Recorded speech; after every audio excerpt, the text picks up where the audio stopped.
C'est un rêve d'aventurier, un Éden fragile, longtemps resté inaccessible. Le Vanuatu. Vu de France, c'est à l'autre bout du monde. Le Vanuatu, un archipel de plus de 80 îles perdues dans ce coin du Pacifique Sud. Une destination aux antipodes. Et pourtant, on y parle français et anglais.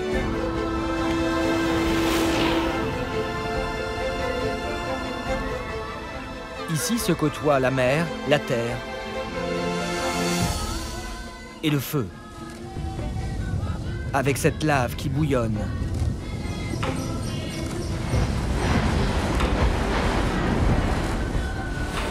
Et cet océan qui n'a de Pacifique que le nom. Une nature à haut risque qui maintient ces îles de cendres et de corail sur le fil.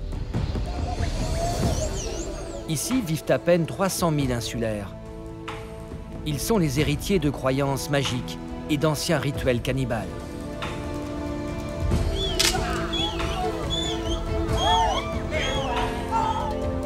Mais aujourd'hui, c'est une autre histoire qui s'écrit. Celle d'une terre farouche qui s'ouvre brutalement au monde. Il y a le réchauffement climatique qui menace l'archipel. Hilaire, un journaliste, va d'île en île pour sensibiliser les populations. Depuis le dernier cyclone, il y a urgence. Dans 10 ans, il y a quelques villages qui sont situés sur les zones côtières qui vont disparaître. Il y a aussi le tourisme qui risque de tout pervertir. Pascal explore l'archipel depuis 20 ans. Il veut aider les Vanuatais à profiter de cette nouvelle manne sans qu'ils perdent leur âme. Allez, allez, faut y aller. Personne ne veut dormir en forêt. Hein? C'est bon? Allez. Il y a la science qui déstabilise les croyances. Sylvain et Esseline, un duo de volcanologues, relèvent le défi. On respecte leurs croyances comme eux, ils respectent notre culture scientifique. Oh la vache, bon gros morceau de lave. Ah là, c'est hyper frais ça. On va l'envoyer pour analyse, il faut vraiment qu'on essaie de comprendre ce qui se passe. De son côté, Marc, un docteur aviateur, tente de se faire adopter par les habitants des villages isolés. On va arracher une dent. Et puis il y a l'argent qui achète tout, même des îles. Mais c'est une terre sacrée que l'on brade. Marcel, l'artiste phare du Vanuatu, veut sauver son archipel. Je vois que nos terres elles sont vendues. Ça fait un peu mal quelque part. C'est comme si on vendait nos ancêtres. Qu'ils soient explorateurs, journalistes, volcanologues, médecins, aviateurs ou artistes, ils sont tous tombés amoureux d'un archipel dont ils veulent préserver l'authenticité.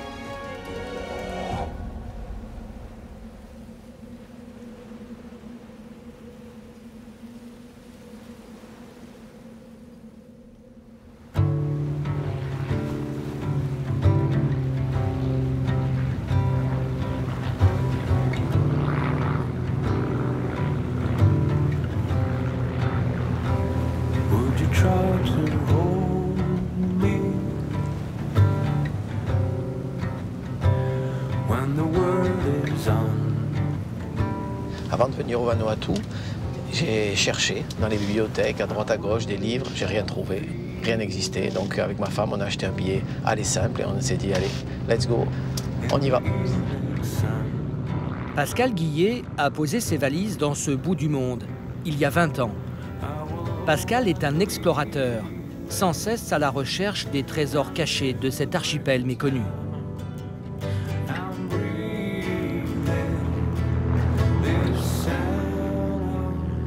Il a une mission, développer un tourisme durable au Vanuatu.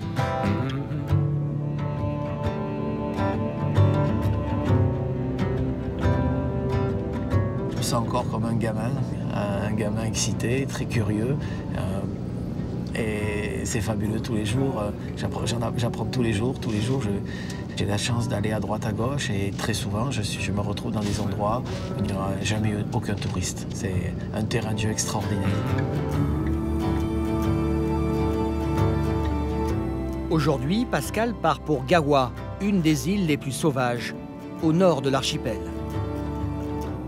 Gawa est la première île à avoir été découverte au Vanuatu. C'était au XVIIe siècle. 400 ans plus tard, Pascal vient s'y aventurer à son tour. La raison de sa venue, une magnifique cascade cachée au beau milieu de cette végétation. Sans doute la plus spectaculaire du Pacifique. Mais pour y accéder, notre explorateur va devoir ouvrir un chemin dans cette forêt vierge.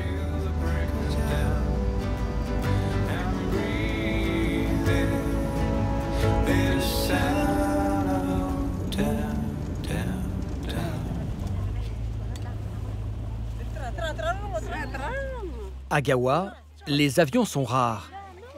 Un blanc sur cette île ne passe donc jamais inaperçu. Encore moins Pascal, avec sa dégaine d'Indiana Jones, dans ce décor proche d'un musée d'art premier.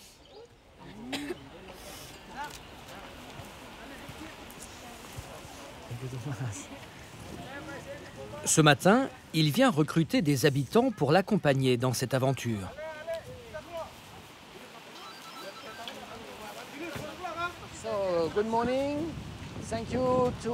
Bonjour. Vous êtes nombreux et même des femmes. C'est super. Voici notre mission aujourd'hui. Nous allons chercher un accès pour la cascade. Je sais que certains ont déjà essayé par la forêt, mais le souci, c'est que c'est trop dur et trop raide. Alors j'ai pensé à suivre la rivière. Des questions? Non? Parfait, on y va.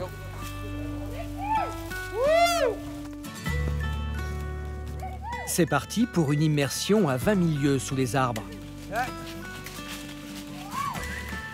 Jamais personne n'a réussi à rejoindre la cascade par la rivière.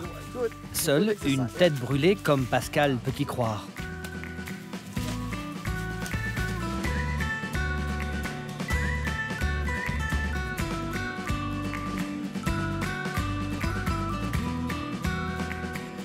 Je suis excité comme un gosse parce que c'est vraiment une grande opportunité pour moi de pouvoir ainsi aller sur des terres, des chemins effectivement nouveaux. Donc oui, c'est un peu comme un pionnier.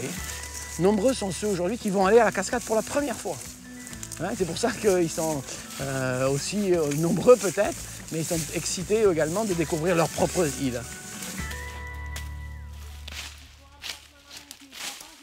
Ces jeunes recrues jouent aussi leur avenir. Ce chemin pourrait bientôt devenir source de revenus. Mais seront-ils prêts à temps pour accompagner des randonneurs? Ricky, stop small. Yes, stop small. Les gars, stop. Quand vous êtes avec un groupe, il faut s'arrêter. Par exemple, traverser ce tronc d'arbre, c'est exceptionnel. Vous devez vous arrêter. Et waouh, regardez cet arbre. Proposez aussi de faire des photos. Et si vous trouvez des noix de coco, vous pouvez en donner à vos randonneurs. Ils pourront reprendre des forces et vous les impressionnerez en tranchant avec votre machette les cocos. Je sais que pour vous, c'est banal, mais pour des touristes, c'est exceptionnel. Et après, vous repartez.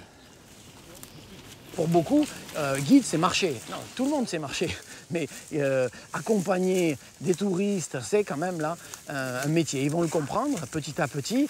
Et j'espère, en fin d'année, mon objectif est d'avoir entre 10 guides expérimentés et qui pourront accueillir dans des conditions de sécurité les touristes du monde entier. Voilà. C'est important. Nous pourrons gagner de l'argent, envoyer nos enfants à l'école, assurer nos besoins. Et vous le voyez, beaucoup de femmes participent. Et ça, c'est bon signe. Ça veut dire que les femmes aussi en profiteront si des touristes viennent à Gawa.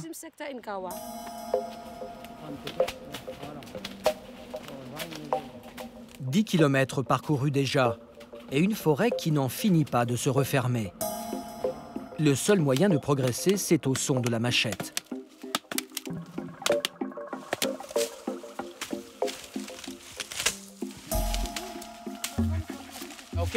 Ok les gars, dès que vous voyez des racines, il faut les couper. Il faut défricher au maximum. Et s'il vous plaît, tout le monde s'y met. Ici, pas d'insectes, ni d'animaux dangereux, mais une nature dense et étouffante.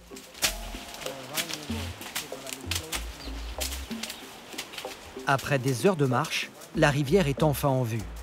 Premier objectif atteint.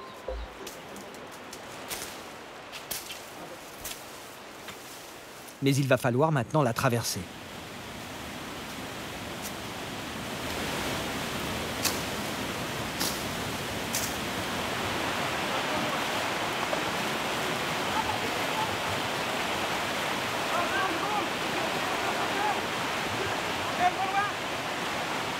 C'est un bon exercice pratique hein, pour bien leur expliquer de la manière dont ils doivent se placer les uns après les autres, de manière à faire une chaîne, parce qu'aujourd'hui on a prévu une corde, mais la plupart du temps ils n'auront pas de corde. On a encore deux fois à traverser la rivière et puis c'est bon. Et tes lunettes, oh, glace Goyou. On y est bientôt, on y est presque, ça se mérite, allez, faut y aller. Parce que personne ne veut dormir en forêt. Hein? C'est bon? Allez.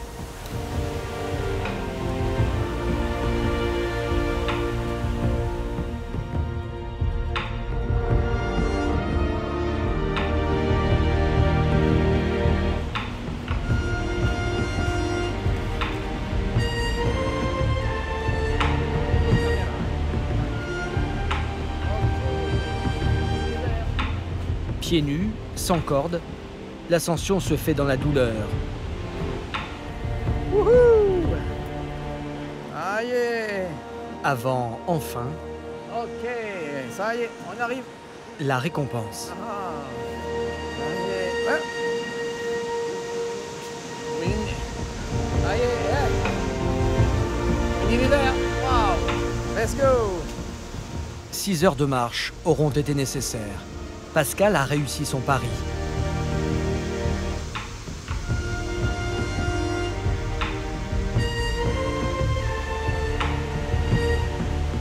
Le spectacle va bien au-delà de ses espérances. La cascade fait 3 fois la hauteur des chutes du Niagara.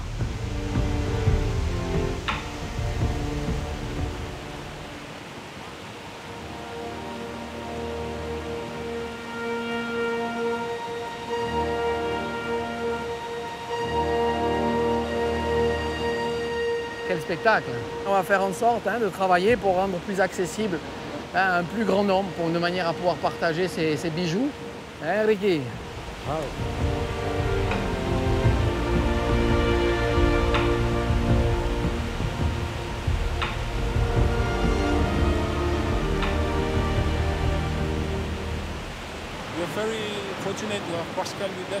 On a de la chance d'avoir Pascal avec nous.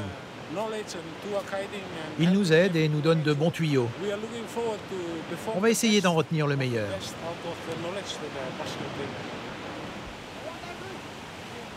Nos héros du jour seront bientôt les futurs guides sur ce parcours imaginé par Pascal.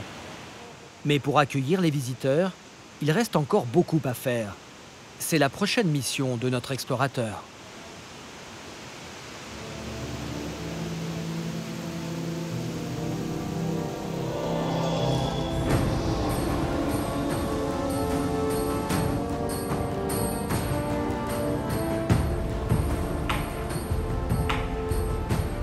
Des îles comme Gawa, il y en a plus de 80 au Vanuatu.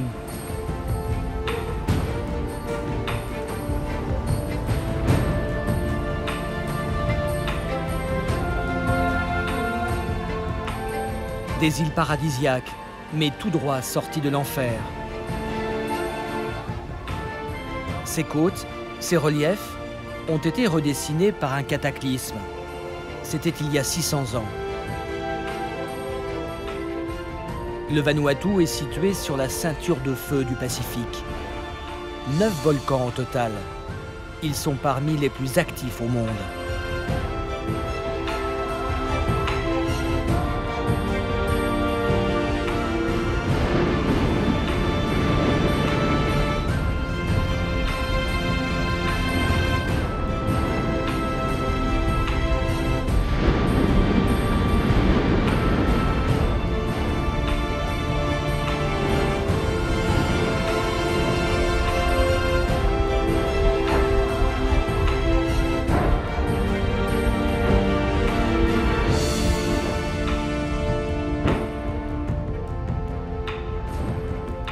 C'est le cas du Yasour, le volcan de l'île de Tanna, à l'extrême sud du Vanuatu.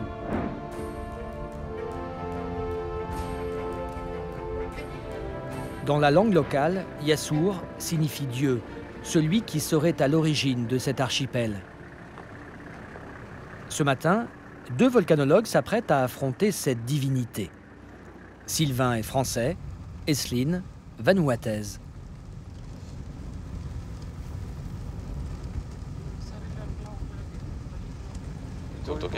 Ça te va si je te laisse parler en bishlamar devant les chefs? Ça m'évitera de dire des bêtises. J'ai toujours peur de faire une gaffe. Je vais faire de mon mieux. Le bishlamar, c'est la langue du Vanuatu. Ici, la science ne fait pas toujours bon ménage avec les croyances locales. Pour monter au volcan, Sylvain et Esline doivent obtenir l'autorisation des chefs coutumiers. Et n'allez pas croire que c'est une formalité. Certains scientifiques ont dû rebrousser chemin.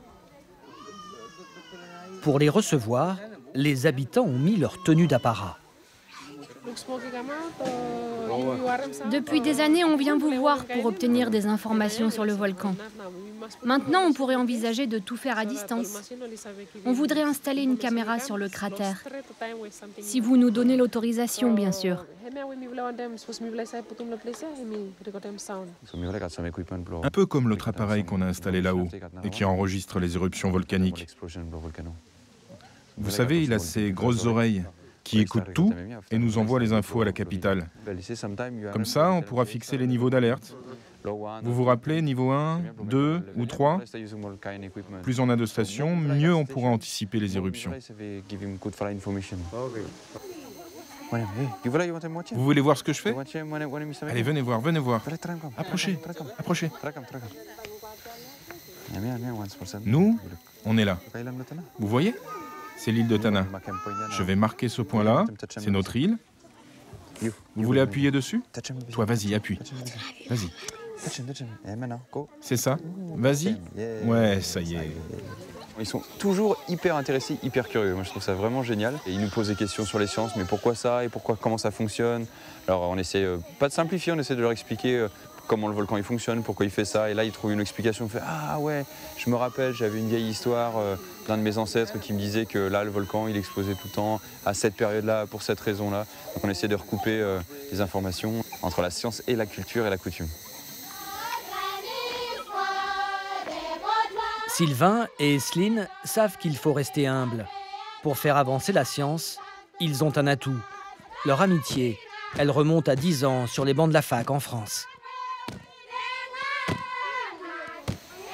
filles d'un côté, les garçons de l'autre. Après, à la fin, les deux ensemble. Puis après, on ne sait pas, on n'est pas. On ne sait pas ce qui se passe. Après, c'est fini. Après, c'est comme la boum, tu sais. Chacun de son côté. Non, après, on oublie.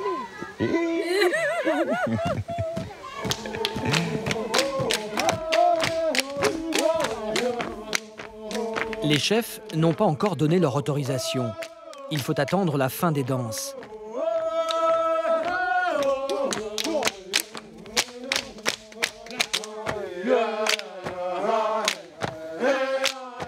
Et c'est avec une touche artistique et beaucoup de poésie qu'ils font connaître leur accord.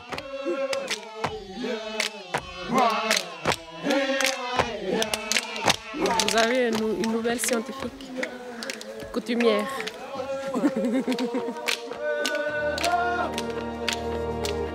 Sylvain et Esline ont réussi là où beaucoup d'autres ont échoué. Le plus grand des volcanologues, Arun Taziev, en a lui-même fait les frais. Chassé par les locaux parce qu'il était monté au volcan sans autorisation.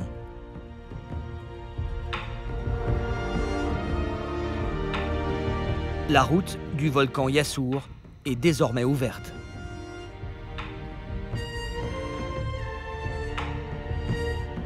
Ce volcan-là, c'est toujours la même chose. La chair de poule, l'excitation, un rêve de gosse qui se réalise. Déjà, c'est beau parce qu'il y a plein de couleurs différentes.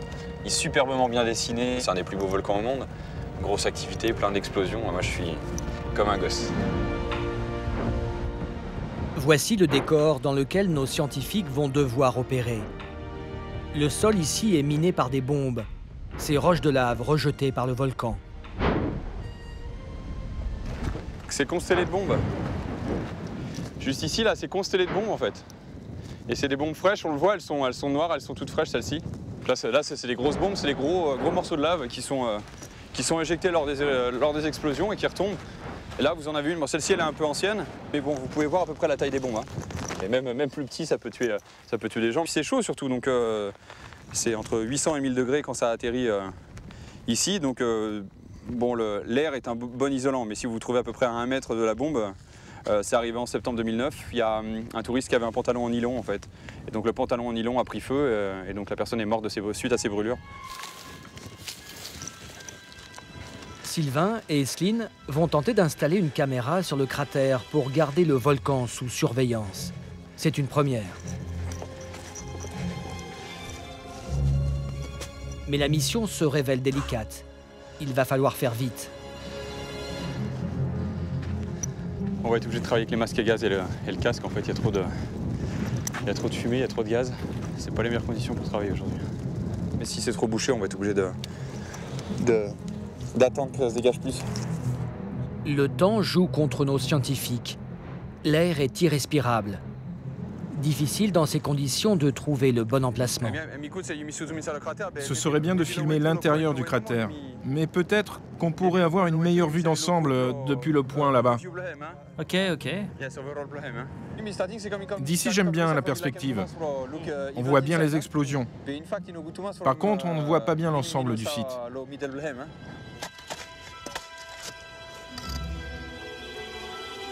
Les scientifiques sont sur le qui-vive.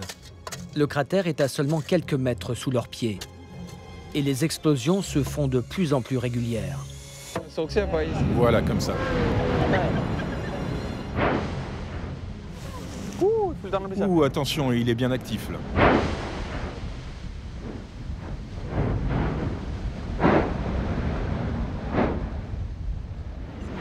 Stand. Allez, go. Madame, regarde. On l'entend respirer, c'est vrai que c'est un être vivant et les populations, quand on fait des campagnes de prévention, elles nous appellent les docteurs des volcans en fait. Ils disent docteur blanc volcano, comme on dit en bislama. Alors regarde là, t'as vu? Waouh! Vous avez vu toutes les bombes par terre? Donc c'était une belle explosion juste derrière nous. Et dis donc du premier coup. Super! Après 3 heures passées sur le cratère, la station est enfin opérationnelle. C'est cool. On est assez content. On est même super content. Ouais. C'est une mission difficile à mettre en place et tout, mais c'est bien. En tout cas, ça ne sera pas la dernière. Au Vanuatu, je pense on n'a jamais imaginé qu'on peut mettre des caméras comme ça pour observer les volcans. On n'a jamais imaginé ça. Je suis très fière de mon équipe. Au Vanuatu et aussi dans la région, je pense que c'est les meilleurs. 1, 2, 3. Prenez la pause. Nickel. Le volcan Yasur est désormais sous surveillance 24 heures sur 24.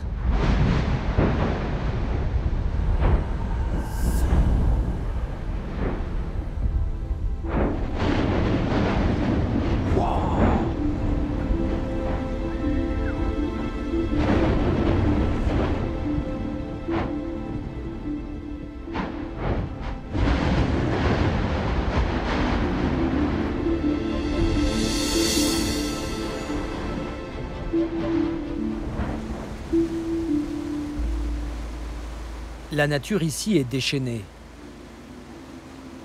Les insulaires ont appris à la côtoyer intimement, mais elle devient imprévisible, car ils doivent affronter aussi les cyclones.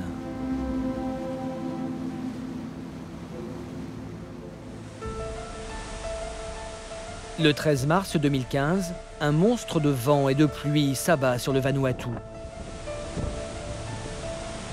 Le cyclone Pam est d'une violence inédite. Des vents de plus de 300 km/h, des rafales qui ravagent tout.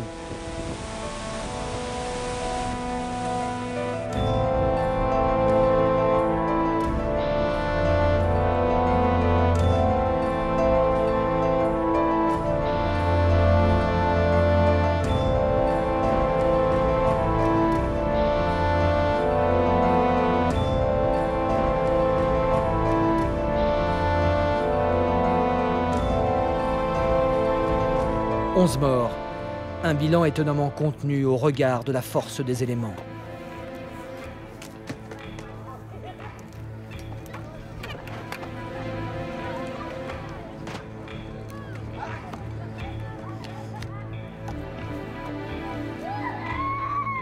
Mais aujourd'hui, les habitants sont inquiets, car ils savent que ces cyclones destructeurs risquent de se multiplier.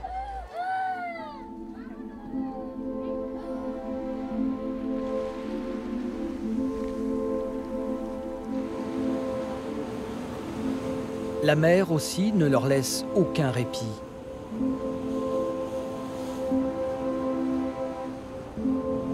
Année après année, elle ne cesse de gagner du terrain.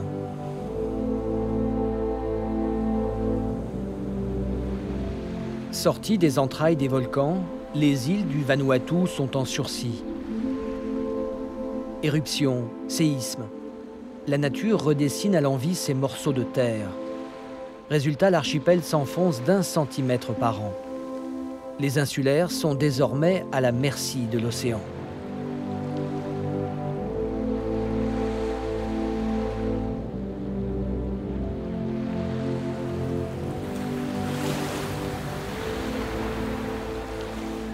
Cet homme enquête depuis des années sur la montée des eaux. Hilaire travaille pour l'Indépendant, le journal national.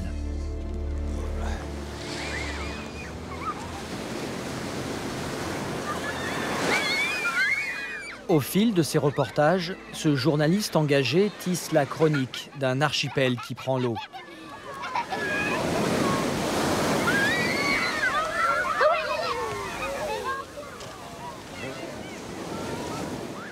Aujourd'hui, le voici aux côtés d'un des chefs coutumiers du Vanuatu.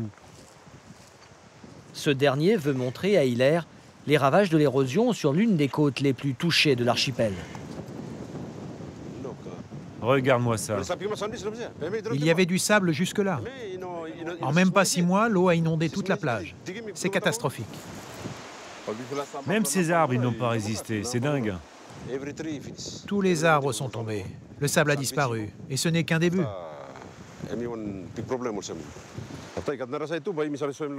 Tu vois le récif de l'autre côté? Quand j'étais petit, je pouvais y aller à pied et je pêchais. Maintenant, l'eau recouvre tout sur plus de 100 mètres. Je t'avoue, je suis inquiet. On ne sait pas jusqu'où la mer va aller.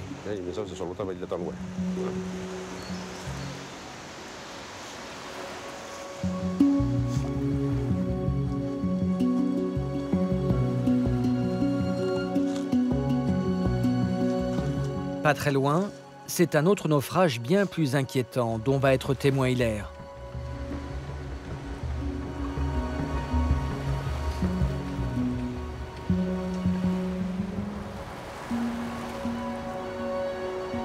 Encore, c'est un rocher, mais ce n'est pas un rocher, c'est un tronc de cocotier. En 2007, toute cette partie qui est recouverte maintenant avec l'eau de mer, c'était une plantation de cocotiers. Maintenant, cette plantation est recouverte par l'eau de mer. Et si le niveau de la mer commence à affecter la plantation de cocotiers, les gens risquent de perdre leur source de revenus. Aujourd'hui, 10 millions de cocotiers se dressent sur les côtes. Ces plantations font vivre les 2/3 des agriculteurs du pays. Au sommet de ces palmiers, on récolte l'or vert du Vanuatu. La chair de noix de coco, elle permet de produire du coco fuel, un biocarburant qui fournit les îles en électricité. Si la mer recouvrait ces plantations, l'économie serait en péril.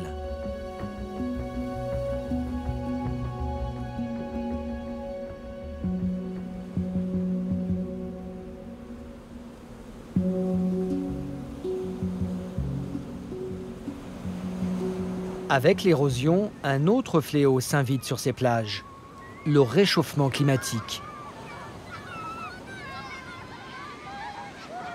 Il amplifie la montée des eaux. Les Vanuatais sont les premiers réfugiés climatiques enregistrés par l'ONU. Les évacuations ont débuté en 2004.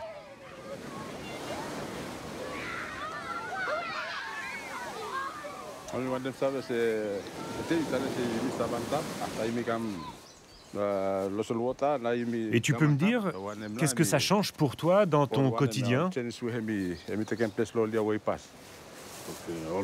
Tu sais, nos anciens, ils n'habitaient pas au bord de la mer. Ils vivaient sur les hauteurs de l'île, dans la forêt. Ce sont les missionnaires catholiques qui nous ont poussés à vivre au bord de l'eau. En nous éloignant de la forêt, ils pensaient nous couper de nos cultes traditionnels. Maintenant, les jeunes sont obligés de construire leur maison là où les anciens vivaient. Moi, je serai enterré ici. Mais mes enfants, eux, ils risquent de partir.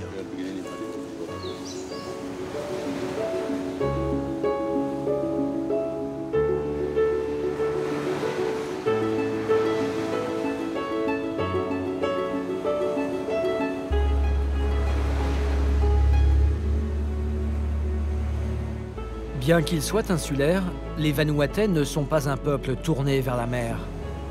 Pourtant, ils confient leur vie à l'océan Pacifique, surtout lorsqu'ils doivent voyager d'une île à l'autre. Il n'y a qu'à voir l'état de leurs navires. On les appelle les caboteurs.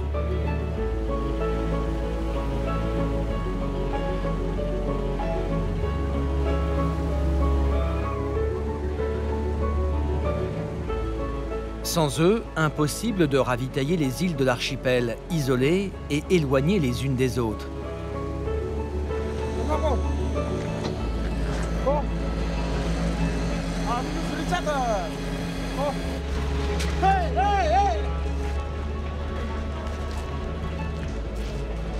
C'est aussi le seul transport bon marché.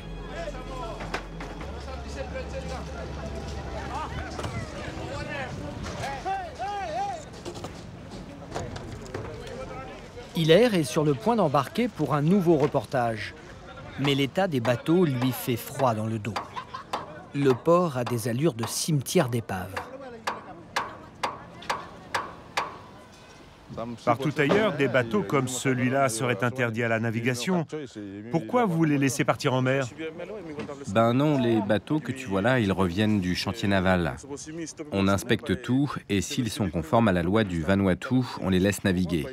On ne peut pas se permettre de bloquer les échanges commerciaux entre les îles. Alors on s'assure au moins de l'étanchéité de la coque. Et cela, il y a de quoi s'inquiéter s'ils prennent la mer, non? Oh, cela, tout est en règle. Assurance, autorisation, tout est parfait.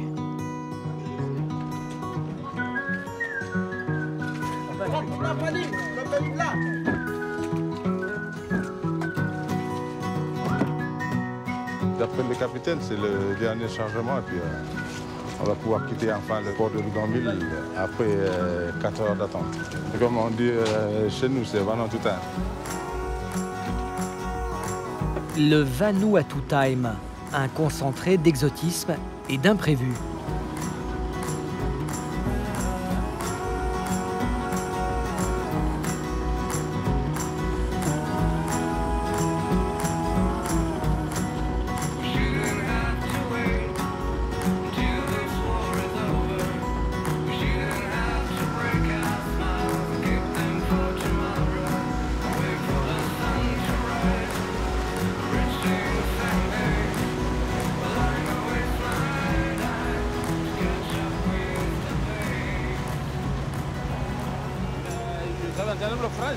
Tu prends souvent le caboteur? J'ai pas trop le choix. Je travaille loin de chez moi. Et puis j'aime bien l'ambiance à bord. Ça bouge pas mal, hein? J'espère qu'on va arriver entier. Non, t'inquiète, ça fait un bon nombre de fois que je fais ce trajet. Et je suis toujours en vie.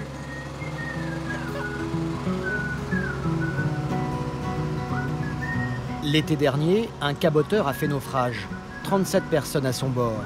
2 morts. Le capitaine Andrew et ses hommes naviguent à vue. Son bateau flotte et c'est déjà pas mal. Il suffit juste d'avoir l'estomac bien accroché.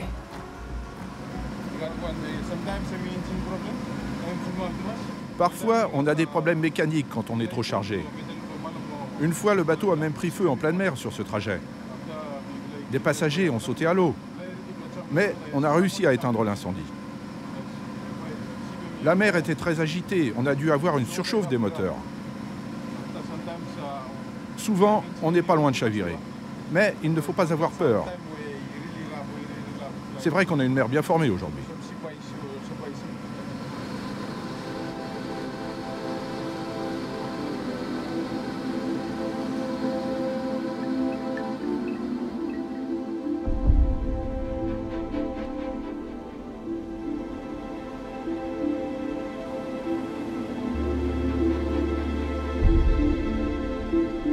De nombreux navigateurs y ont laissé leurs bateaux.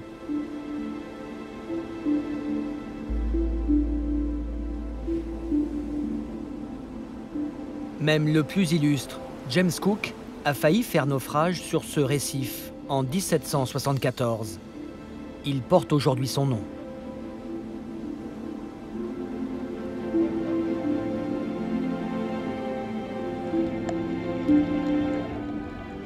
C'est sous l'eau, sur un de ces récifs coralliens, que se cache une des épaves les plus singulières au monde.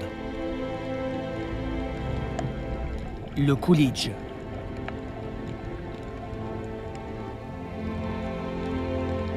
Pendant la Seconde Guerre mondiale, lors de la bataille du Pacifique, ce navire de luxe est réquisitionné par les Américains. Il coule après avoir heurté une mine en 1942. Tout autour de l'épave, les vestiges de la présence de l'armée américaine dans l'archipel.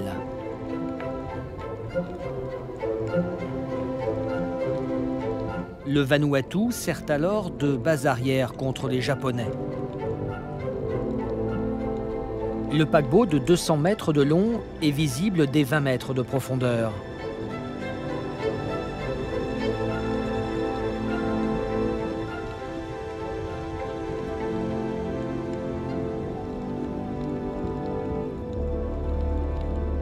Plus de 5000 soldats vivaient à son bord. Leur quotidien se dévoile dans sa plus étonnante intimité.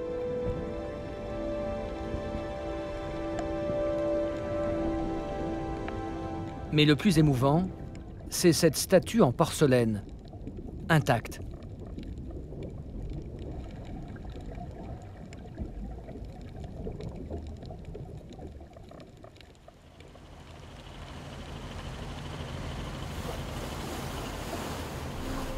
À quelques encablures de l'épave du Coolidge, Hilaire nous conduit vers un nouveau front. Aujourd'hui, l'ennemi est invisible. C'est le réchauffement climatique. Il menace les côtes et les récifs coralliens. Des récifs qui sont dans l'ADN du Vanuatu. La mer qui baigne l'archipel s'appelle la mer de corail.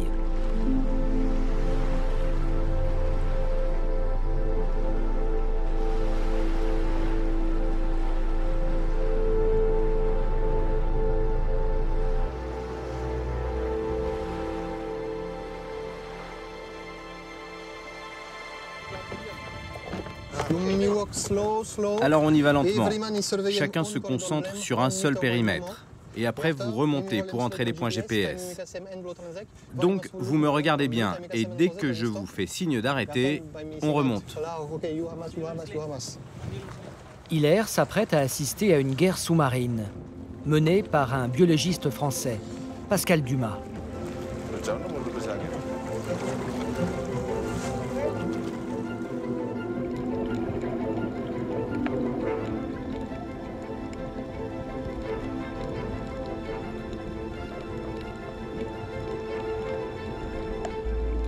Il part traquer un prédateur qui dévore le corail pour le laisser ainsi. Blanc. Mort.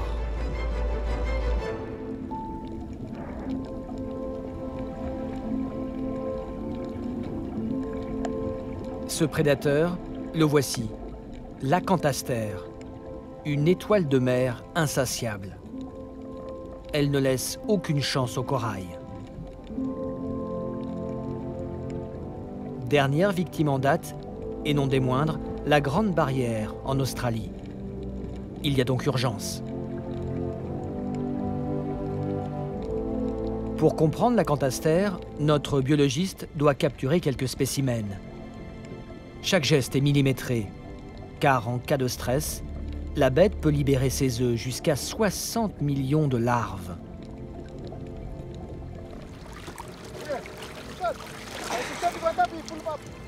Voilà une acanthaster. Voilà, cette face-là n'est pas dangereuse. Par contre, la face supérieure est hérissée d'épines, là, pleine de mucus venimeux, en fait un genre de stéroïde. Si tu n'es pas allergique, ça fera juste une douleur extrêmement vive qui va persister pendant plusieurs semaines, parfois, avec des risques d'infection, parce que souvent les épines se cassent dans la plaie et donc ensuite restent, et on peut avoir des nécroses. Ici, sur Ahoré, on a mesuré des densités qui sont d'environ 8000 individus par hectare, c'est-à-dire que sur une ligne de 100 mètres, comme on vient de faire, on va en trouver 80. Donc c'est quelque chose de colossal. Une menace qui va faire la une du journal d'Hilaire. Cette soudaine prolifération, c'est au réchauffement climatique qu'on la doit. Dans une mer plus chaude, les larves grandissent plus vite. Leur taux de survie explose.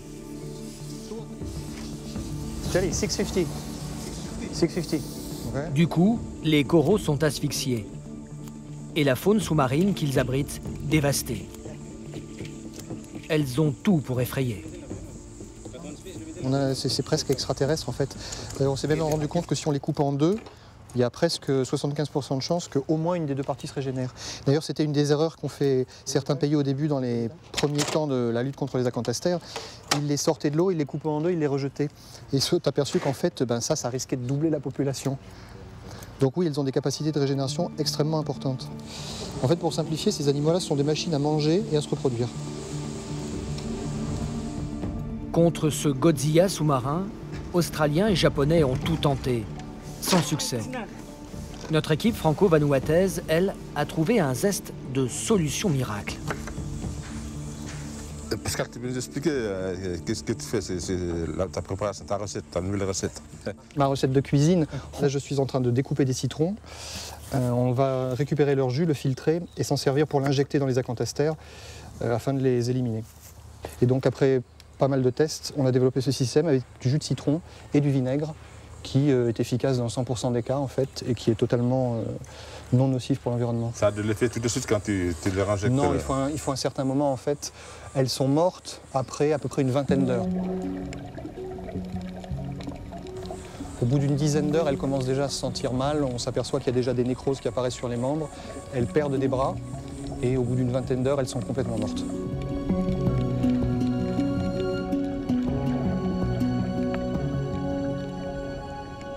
Mais le combat est loin d'être gagné. Les acanthastères ne cessent de proliférer.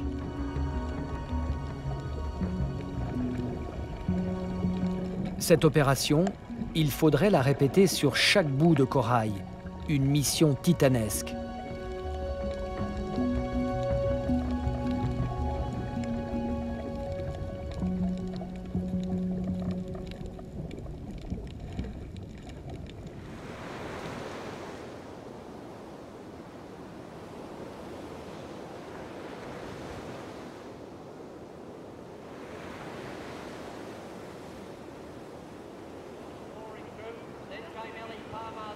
Nous partons maintenant vers l'île principale du Vanuatu. Cap vers Efate. Les paris sont ouverts.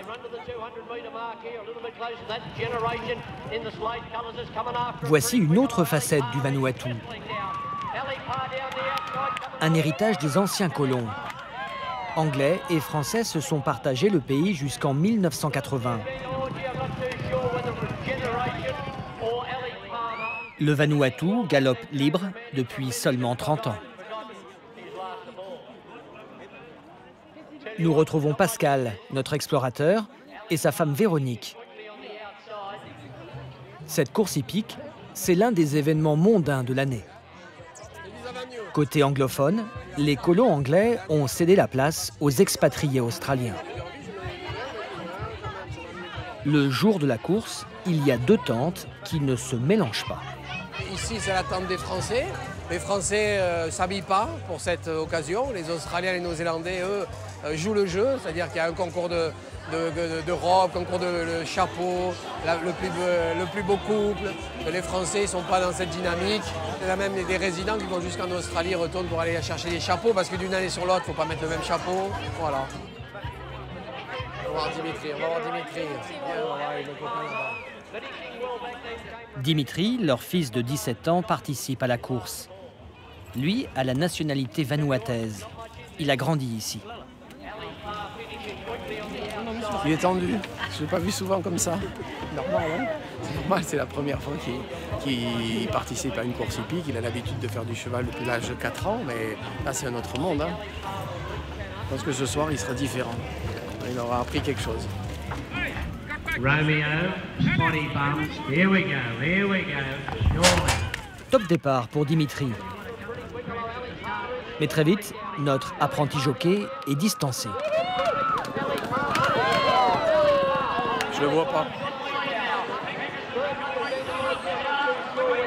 Je pense qu'il est tombé. Le cheval de Dimitri est sorti trop tôt de la ligne de course. Ça fait des boules.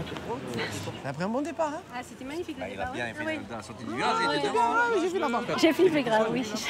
Je l'avoue, j'ai stressé. Mais bon, je suis restée zen, j'ai cru en lui, j'avais confiance. Non, j'ai cru. Mais il n'est pas tombé, c'est le principal, donc il reste entier sur son cheval. T'inquiète pas.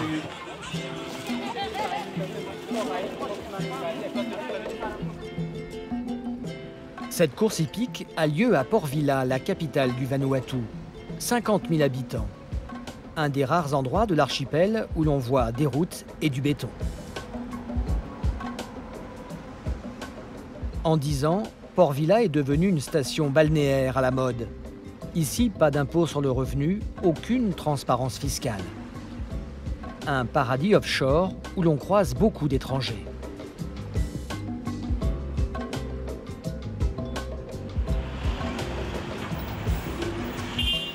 Et cela fait les affaires de Loïc Bernier, un instituteur devenu agent immobilier.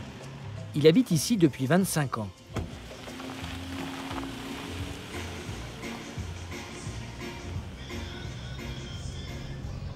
Port Vila, quand je suis arrivé, c'était essentiellement une rue principale, avec même beaucoup de trous à l'époque. On pouvait s'imaginer quand même un petit développement, parce qu'il n'y avait quand même pas grand-chose. Mais Vanuatu était très peu connu. D'Europe, personne n'avait jamais entendu parler du Vanuatu. Aujourd'hui, on a des gens quand même qui arrivent d'Europe, des gens qui arrivent d'Asie, des gens qui arrivent d'Australie. Depuis son installation dans les années 90, la population a doublé. Voici le grand chantier du moment. On a le futur centre de conférence construit par les Chinois. C'est un centre, a priori, donc centre de conférence pour 1000 personnes, je crois. Donc c'est effectivement pharaonique pour la taille de Port Vila. Du ciel, c'est un paquebot de béton. Loin, très loin du paradis originel.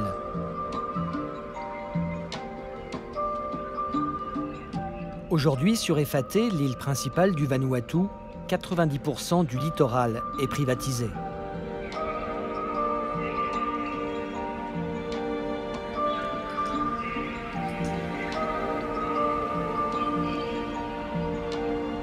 Car le Vanuatu fait fantasmer.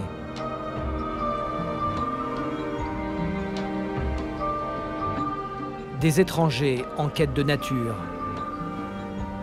Des promoteurs qui flairent le nouvel Eldorado. Des investisseurs à la recherche d'une île pour construire des hôtels. Chacun veut s'offrir un bout de paradis.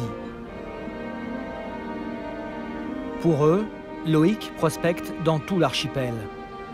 Son travail prend du coup une tournure très exotique.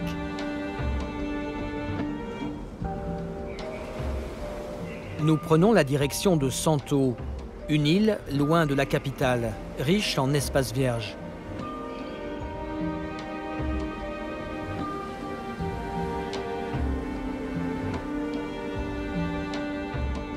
Aujourd'hui, c'est une propriété atypique que Loïc doit aller estimer.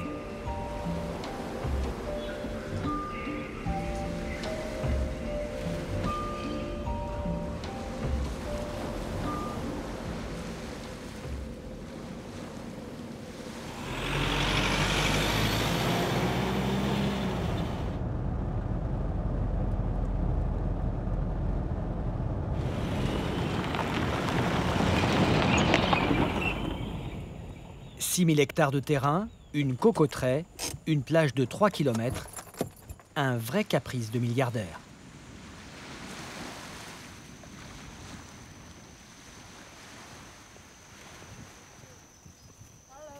Hello. Le propriétaire est néo-zélandais. Bonjour, comment allez-vous? Il fait beau. Il a acheté cet endroit il y a 8 ans et veut le revendre aujourd'hui. C'est son neveu qui fait la visite. C'est une plage de rêve. Pourquoi vous vendez? Oh, moi je vends pas, c'est mon oncle qui vend. Le propriétaire a transformé son terrain en un domaine agricole, avec quelques chambres d'hôtes et un restaurant. Le prochain acquéreur héritera d'un site très préservé. On a une demande très particulière pour ce type de propriété, avec des gens donc, qui en fait, recherchent des propriétés uniques. Et donc c'est vraiment, on les compte sur les doigts d'une main, hein. C'est 2 ou 3 propriétaires à l'extérieur, investisseurs étrangers qui recherchent des coins uniques dans le monde, et il n'y en a pas beaucoup comme ça. Mais même au bout du monde, quand on pense être seul sur le coup... Bonjour, je suis Loïc de l'agence Seka. Bonjour, comment allez-vous? La concurrence n'est jamais loin. Belle propriété. Un autre agent a déjà des acheteurs potentiels. Signe que ces terres sont de plus en plus convoitées. Ah bah forcément, hein, sur une île, on est 2 ou 3, donc les plus belles propriétés, on va dire, s'arrachent quelque peu. La propriété coûtait 1 million d'euros il y a 10 ans. Loïc espère la vendre 3 fois plus cher. Au Vanuatu, la spéculation est apparue et les prix s'envolent. Pourtant, le système foncier a de quoi rebuter. Depuis l'indépendance, la Constitution interdit de vendre la terre. Elle appartient aux chefs coutumiers et à eux seuls. Quand on devient propriétaire, ce n'est en fait que pour une durée limitée, au maximum 75 ans. Ce matin, Loïc va rencontrer un chef coutumier, car il cherche un terrain vierge pour un riche investisseur. Pied dans l'eau, nez au vent dans le lagon, c'est ça aussi l'immobilier dans les îles. Vendre des terrains dans des lotissements et vendre des villas à Port-Vila, bon c'est sympa, mais c'est un petit peu toujours la même chose. C'est un petit peu comme vendre un appartement à Paris.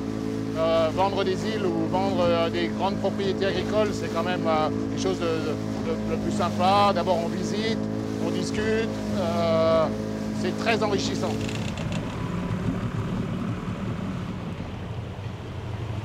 Une chose est sûre, un accord prend du temps.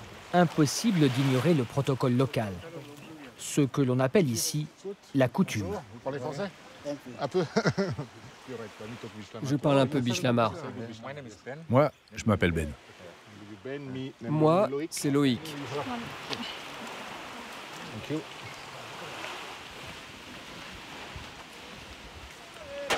Loïc va devoir donner maintenant de sa personne.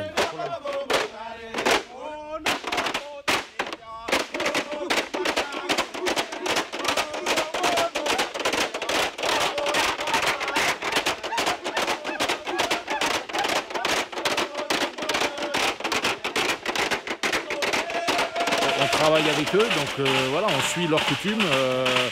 C'est comme si quelqu'un venait chez vous et qui ne suivait pas vos habitudes de la maison. Donc voilà, donc on est chez eux, on suit leurs habitudes et leurs coutumes. Ah, moi j'adore ça, c'est sympa. D'abord parler de bichlama, discuter avec le chef, bon, boire le kava aussi, mais le matin c'est un peu plus dur. Dommage pour Loïc. Le kava fait partie du protocole. C'est la boisson nationale, dégustée à chaque grand moment. On va suivre les gestes que le chef va faire. Ok. Une potion amère à base de racines de poivrier.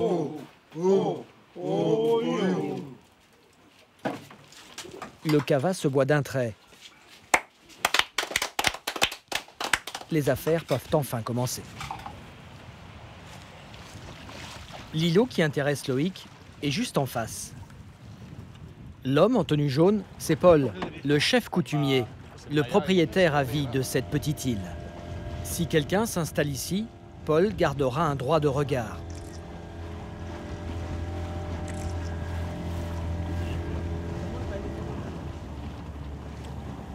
C'est un bon endroit pour se baigner. Ah ouais. Il y a des poissons? Oui. Des gros? Oui, des très gros. L'îlot est un confetti de 16 hectares, pour l'instant totalement inhabité. Loïc, lui, voit déjà plus loin pour attirer des clients.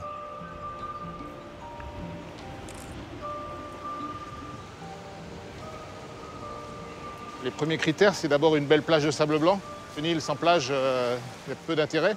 Ensuite, il faut que je pense à un endroit accessible facilement pour les bateaux. Et puis, on va regarder un petit peu l'île dans sa configuration générale. Il ne faut pas qu'elle soit trop basse, qu'elle soit un peu surélevée par rapport à la mer, en cas de mauvais temps. Le tour du propriétaire est terminé. Il faut maintenant négocier. Le chef a mis les petits plats dans les grands. Reste à savoir ce qu'il veut pour l'île. Sinon, vous voulez faire quoi? Éviter une ferme. S'il y a quelqu'un qui veut faire une maison, c'est pas l'idéal. Je pense que c'est un endroit pour construire un petit hôtel. Oui. L'hôtel, c'est le mieux. Vous pensez à un acheteur d'une nationalité en particulier? Si c'est un Chinois, ça vous dérange? Ouais. Vous, c'est quoi votre avis? La semaine dernière, il y a un Chinois qui est venu à l'agence et il cherchait une île. L'affaire entre Loïc et Paul pourrait bien se concrétiser. Mais c'est sans gaieté de cœur que Paul se sépare de sa terre. Je veux que mon clan en profite. Ils pourront vendre les légumes et les fruits de leur jardin, en fonction de ce que veulent les touristes. Mais je ne veux surtout pas d'un projet pour moi tout seul. Je veux partager les bénéfices avec les membres de mon clan. Le chef coutumier demande 300 000 € pour son île, avec la perspective rassurante de pouvoir donner du travail aux siens. Mais peut-on louer sa terre quand elle est aussi sacrée que ses propres enfants? Brutalement, le 21e siècle s'invite sur cette terre vierge. Et ils sont nombreux à vouloir croquer dans la pomme de ce paradis originel. Cette tentation, il faut y répondre, parfois y résister. Pascal, notre explorateur, va bientôt retourner sur Gawa, l'île de la Cascade, avec une mission préparer au mieux les insulaires à l'arrivée des touristes. Sylvain, notre volcanologue, s'apprête lui à partir pour Ambrim, où se trouve le volcan le plus dangereux du Vanuatu. Il veut convaincre les tribus que la science peut les protéger des colères de la Terre. Et puis, il y a Marc, un docteur téméraire qui fait atterrir la médecine dans les coins les plus reculés de l'archipel.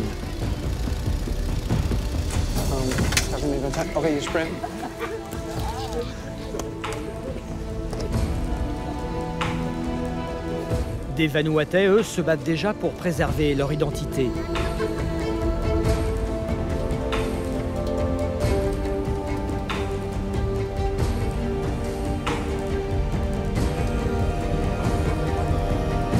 C'est le cas sur Vao. Ici, les habitants ne veulent pas vendre leurs terres. Ils se battent pour préserver leur culture. Et celui qui porte ce combat, c'est Marcel Melterorong. Quand je vois que nos terres elles sont vendues, ça fait un peu mal quelque part. Toutes nos légendes, on est sortis de la terre, on est sortis de la mer, on est sortis du ciel. Et aujourd'hui, on est en train de revendre tout ça. On ne se rend pas compte. de la valeur qu'il y a en fait sur le lieu où nos ancêtres ils sont encore enterrés et qui nous ont légué. C'est comme si on vendait nos ancêtres.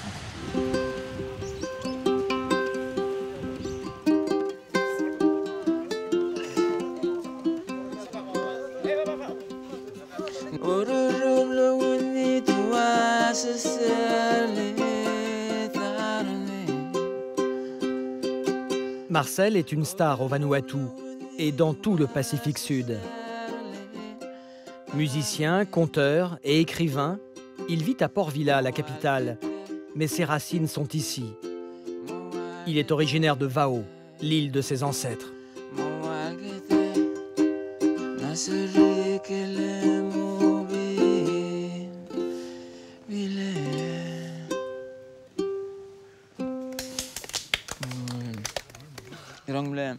Quand je revois l'île, c'est comme s'il y avait un petit feu là qui brûle à l'intérieur et puis d'un seul coup, ça brûlait plus fort. Et ici, je me sens comme chez moi, quoi. C'est chez moi. Pour moi, c'est la liberté, quoi. Pourtant, l'île de Marcel a sacrée mauvaise réputation. Les 1000 habitants qui la peuplent ont toujours fait front contre les envahisseurs. Au XIXe siècle, des missionnaires catholiques francophones se sont installés ici et ils n'y ont pas fait tous de vieux os.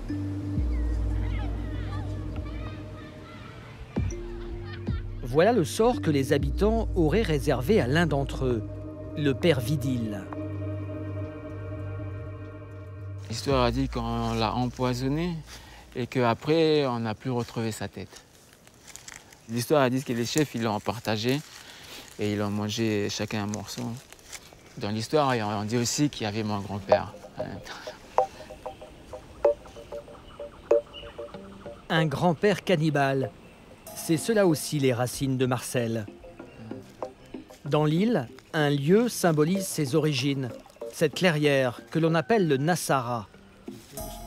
Ici, les chefs pratiquent la coutume et chaque pierre représente un ancêtre.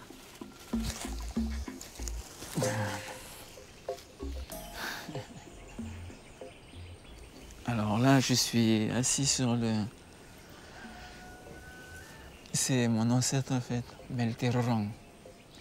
Il fait partie des gens qui ont fondé ce village. Et dans cette pierre, c'est la pierre Melterorong.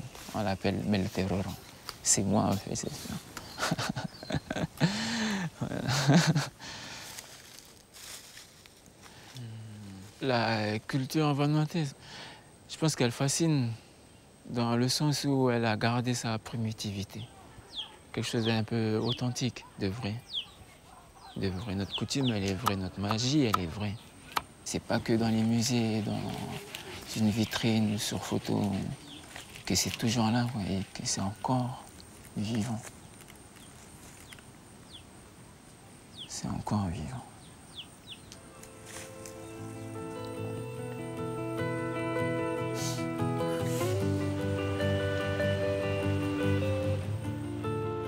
Sans des ambassadeurs comme Marcel, aucune transmission possible aux plus jeunes. Ce matin, les enfants de Vao ont école. Pour s'y rendre, lorsqu'on habite les îlots voisins, il faut prendre le bateau-bus. Le chemin du savoir, pour eux, c'est déjà l'aventure.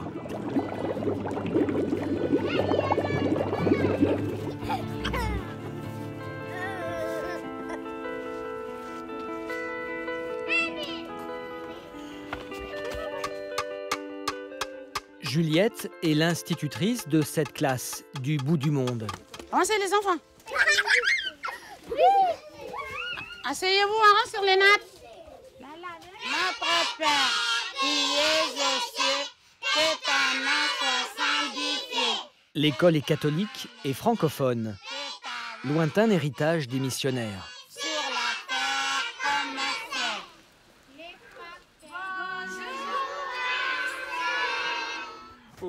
Bonjour tout le monde. Merci Marcel d'être venu dans notre école. Rien que ça. Marcel aime venir dans cette classe. Il apporte les nouvelles du monde. Il parle de sa vie d'artiste. Ici, il n'y a pas de télé, il n'y a pas de radio, il n'y a pas de... Donc, ils sont un peu au courant quand j'arrive, puis je leur raconte, en fait. C'est pour ça qu'il faut un peu revenir pour dire ce qu'on fait, qu'est-ce qu'on est devenu et tout ça. Sinon, on peut être considéré comme mort, des fois. C'est un autre monde, quoi. C'est autre part. Avec d'autres nouvelles, d'autres histoires. Et c'est ici que je puise tout, en fait. C'est ici que je puise tout.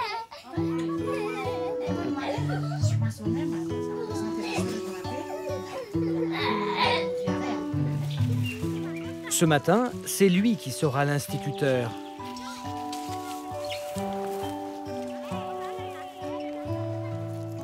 Les enfants vont apprendre le dessin sur sable. Cet art s'appelle le sanddrawing.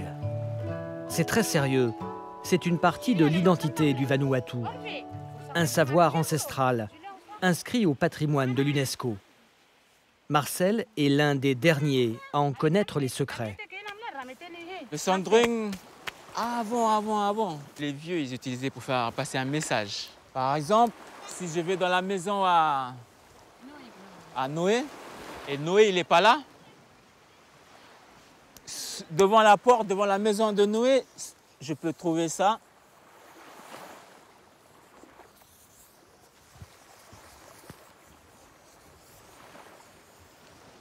C'est-à-dire qu'il est parti chercher des ignames ou il est parti à une cérémonie. Mais c'est-à-dire qu'il va rester longtemps. Il ne sera pas là pendant longtemps. Le Vanuatu a la plus grande densité linguistique au monde, 113 langues au total. Avant, le dessin était le seul moyen de se comprendre entre tribus d'îles différentes. Aujourd'hui, il permet de transmettre des légendes et de les raconter aux enfants. Quand le démon trop gourmand prend le fruit, la branche, elle se craque.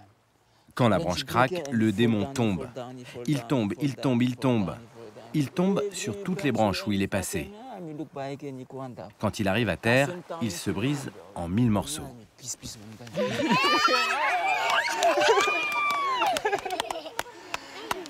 Devinette, vous allez deviner c'est quoi? Allez. En terminale, on a commencé toujours sans lever le doigt. Et le dessin, en fait, il est éphémère, il ne reste pas pour toujours.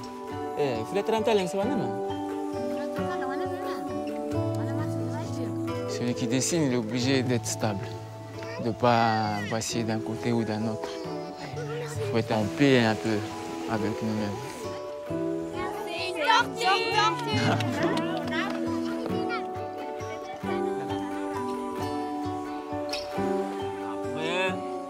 Sans Marcel, les dessins sur sable auraient été effacés à jamais de la mémoire collective de Wao. À part lui, ici peut-être à Wao, il n'y a pas... Je suis le seul qui connaît. Il faut que tu reviennes pour apprendre peut-être aux jeunes. Ça, c'est bien de réapprendre maintenant aux enfants.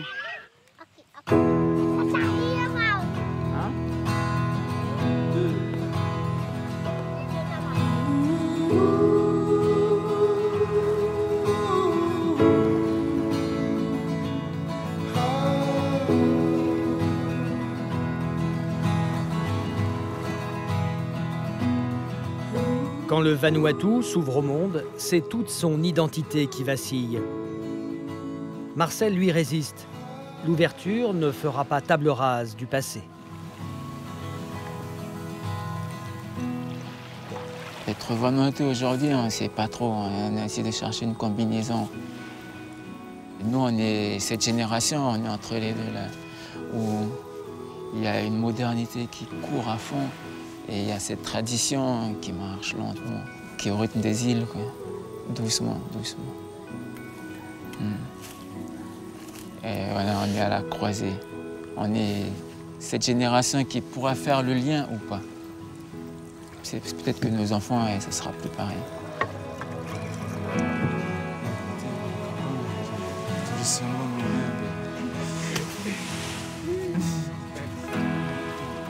Pour Marcel, c'est l'heure du départ.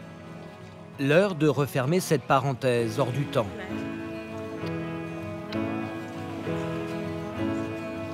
Mais même éloigné de son île, c'est promis, il continuera à porter loin la voix du Vanuatu.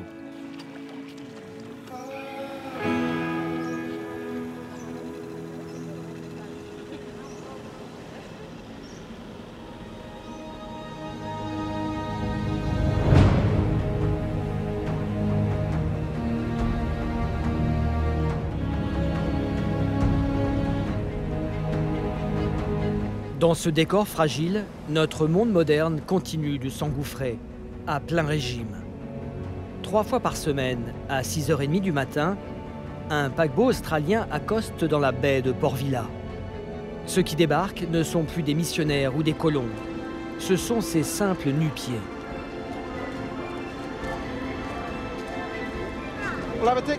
Vos tickets, s'il vous plaît. Approchez. Vos tickets, vos tickets. Attention à la marche quand vous montez dans le bus. L'escale Vanuatu durera une journée pour la centaine de croisiéristes fraîchement débarqués. Et voici le Vanuatu qu'on leur donne à photographier. Le saut du Gaule. C'était avant l'un des rites les plus spectaculaires et secrets de l'archipel. Si le saut était réussi, le jeune homme rentrait alors dans l'âge adulte. Mais aujourd'hui, tout ceci n'est que de la chair à touriste. Le saut du Gaule ne se pratique plus sans la présence des objectifs.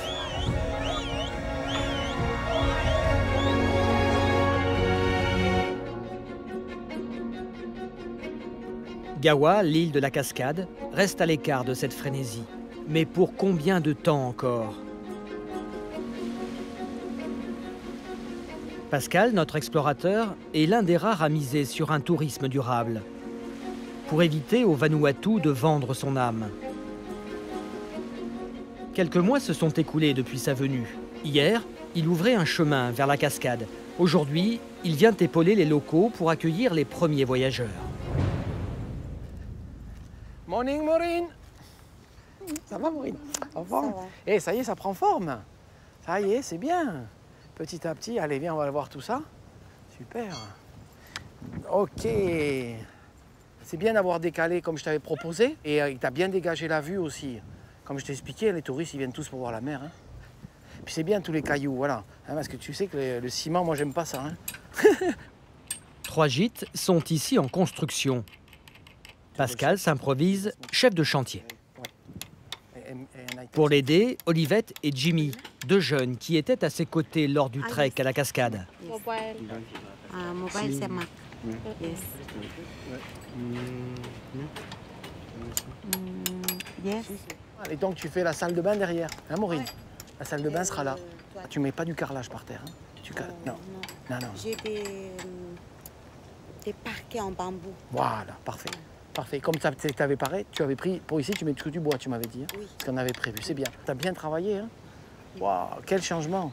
C'est bien parce que c'était quand même une femme que je connaissais qui était à Port Vila. Donc on se connaît depuis longtemps puisqu'elle travaillait dans une pâtisserie française. Voilà, et donc je suis content de pouvoir voir un petit peu que ça pousse. C'est bien et ça va dans le bon sens. Hein, ça va dans le bon sens. C'est bien, une photo souvenir. Jimmy, celle-là, tu ne la montres pas à ma femme, hein? Autrement, après, j'ai des problèmes. Il ne faut pas que ça passe, ça. Ce programme d'écotourisme est financé par le gouvernement australien. Et les initiatives fleurissent un peu partout sur l'île de Gawa. Hey, Georges, Amélia, bonjour. Rappelle-toi, la dernière fois que je suis venu, je t'ai dit que ce serait bien d'avoir un miroir. Je sais que c'est pas évident d'en trouver ici, alors je t'en ai ramené un. Et ça, c'est pour la douche. Alors, laisse-moi voir un peu. Well done. Wow. Jesus. George, où est Mekem? Georges, on voit que c'est toi qui as bossé.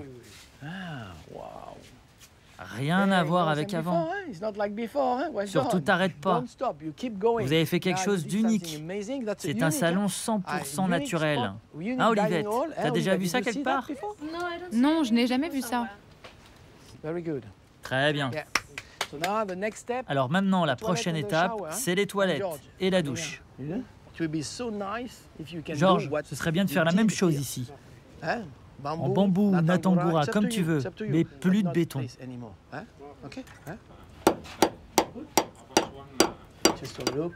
Voilà. On peut se raser. Les femmes, elles pourront... elles seront ravies, c'est un petit détail, mais... On installe le rideau de douche? Ou plus tard? Oui, on le fait maintenant. C'est du jamais vu à Gawa. Le premier rideau de douche à Gawa. Oh oui, je suis vraiment content. Ça nous motive. Au départ, ça nous paraissait impossible. Aujourd'hui, on voit le résultat. Nous utilisons des matériaux d'ici. C'est bien.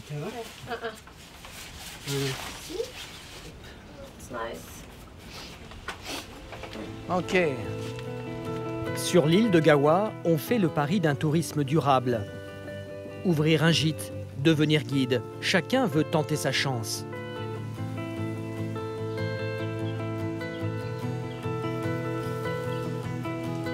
Ces femmes ont longtemps ignoré le pouvoir qu'elles avaient entre leurs mains. Et dans le rôle du dénicheur de talent, notre Pascal.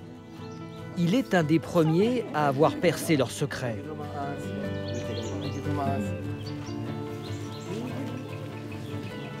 Ici, les femmes mènent la danse, et pas n'importe laquelle.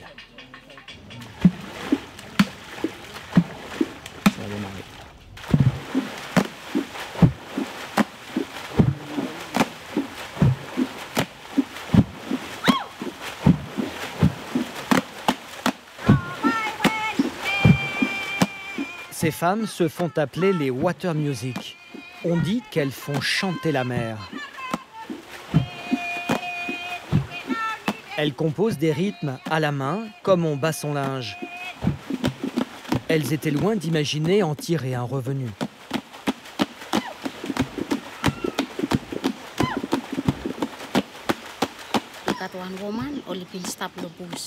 Notre projet est né d'une légende. Une femme qui vivait dans la brousse décide un jour de descendre vers la mer. Lorsqu'elle approche du rivage, elle entend le bruit des vagues qui se fracassent sur le récif. Elle pose alors les bambous qu'elle a amenés et elle s'approche de la mer pour frapper la surface de l'eau. Et elle découvre que ce geste fait aussi une musique. Alors nous, aujourd'hui, nous perpétuons ce geste.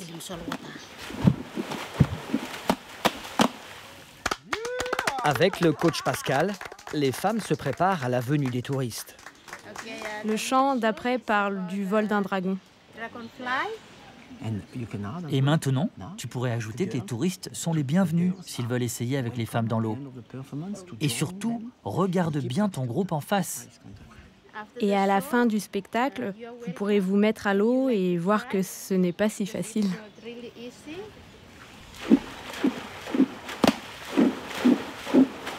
Je manque de mots, donc j'aimerais faire partager cela à beaucoup plus de personnes, parce que c'est vraiment exceptionnel. Je reste sans mots.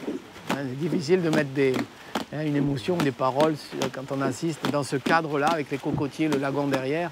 Je suis ému.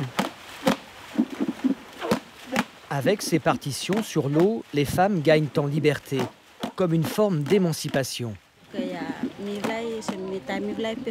Nous, les femmes du village, avec notre groupe, nous avons pu participer à un concours. Le premier prix était un voyage à Port Vila, notre capitale. Et nous avons eu la joie de gagner et de sortir pour la première fois de notre île. Je l'oublierai jamais.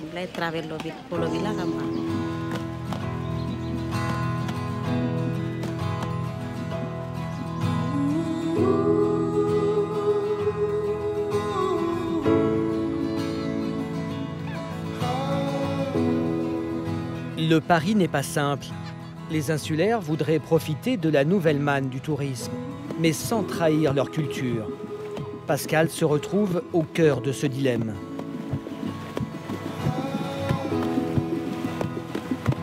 J'ai le plaisir d'être au début. En fait, le tourisme est en train de naître, de se développer tout doucement. Et c'est un grand honneur de pouvoir travailler à leur côté. Une grande chance de pouvoir partager mon expérience. Donc oui, je suis très, très heureux d'être à la naissance de quelque chose.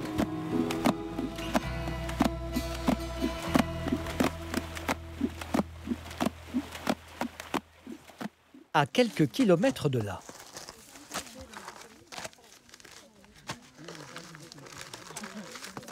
Marc Turnbull est médecin. Ici, tout le monde l'appelle Dr Marc. Vous pouvez me croire, c'est stérile. Il est le seul médecin à la ronde, le seul capable d'opérer dans ces conditions. Vous pouvez m'aider? Quelqu'un peut m'aider à mettre mes lunettes? Ah non, non, non, pas celles-là, non, non, enlève-les. Ce sont mes lunettes de soleil. Enlève-les et prends celles qui sont dans ma poche. Je peux rien toucher, j'ai tout stérilisé. Ok, on y va. Tu ne sens pas de douleur, là?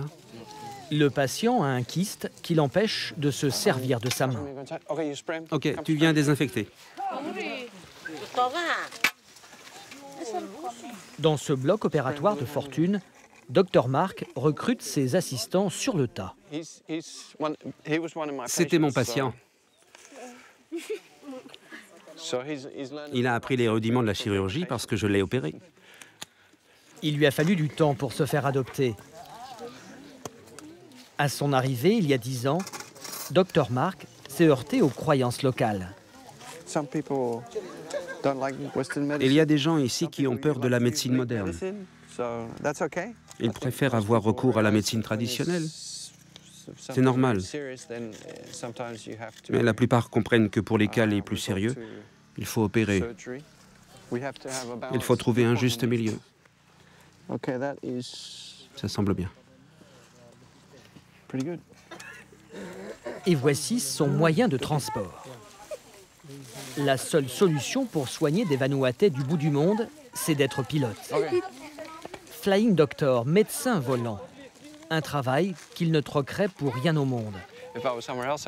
Si j'étais médecin autre part, je gagnerais beaucoup plus d'argent. Mais je serais beaucoup moins heureux dans mon travail. J'adore ce que je fais. J'adore être ici.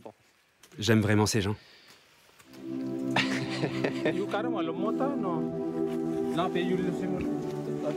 Sa mission est entièrement financée par une ONG chrétienne. Mais faire venir le docteur jusqu'ici n'a pas été une mince affaire. Ce sont les habitants qui ont construit eux-mêmes la piste, à la force du poignet. Et pour l'entretenir aujourd'hui, le système D.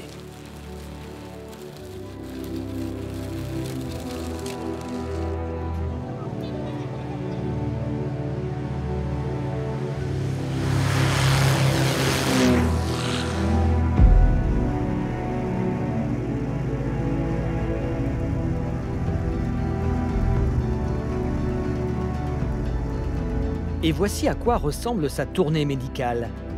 À 500 km de Port Vila, la capitale, nous arrivons dans le territoire des Banks et Torres. Une vingtaine d'îles réparties sur une zone immense.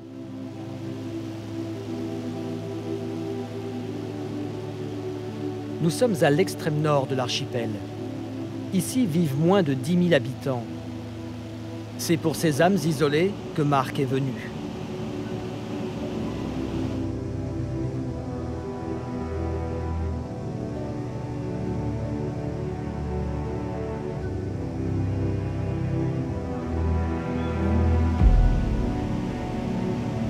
Sous ces airs de cadra tranquille, c'est un casse-cou.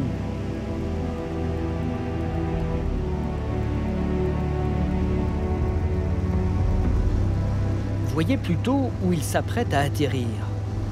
Un cauchemar de pilote.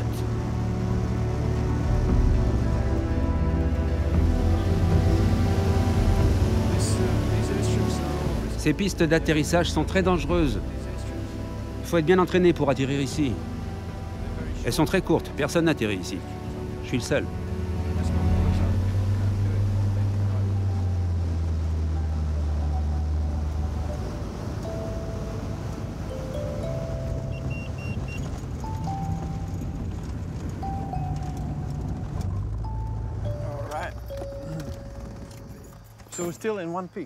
On est sains et saufs.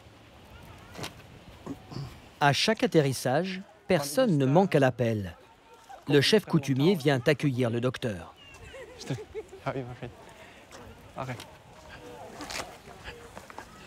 Ok. Yes, hello. Pardon, je dois passer un coup de fil. C'est le seul endroit sur Mota où je capte. Vous pouvez prévenir que l'avion est au sol?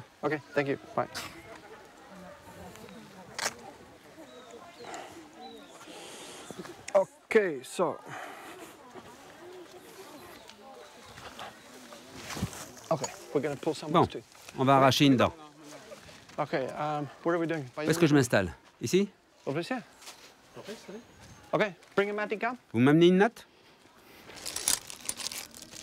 Okay, so, and the last one down, huh? D'accord. C'est la dernière au fond, c'est ça? Okay, over the map, please. On a beau être à l'autre bout du monde, un bon arrachage de dents commence toujours par une anesthésie locale. Okay, sorry. Okay, sorry. Okay, you push him tongue. Tu peux venir tenir sa tête? Okay, open the mouth. Open the mouth. Ouvre ta bouche, grande ouverte. You slack in. Je vais extraire ta dent. Okay, stop. You come out, finish. Détends-toi. Désolé, mon ami. C'est une dent très abîmée. Okay, there's the offending. Voilà la dent en question. Il y avait un énorme trou dedans. J'ai arraché des centaines de dents dans le secteur. Pour moi, ce n'est pas très varié, mais je sais que c'est nécessaire pour les gens.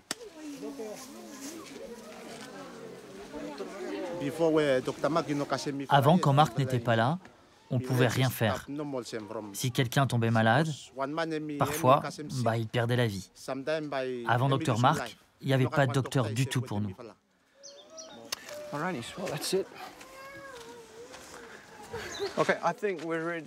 Allez, c'est parti pour la prochaine île.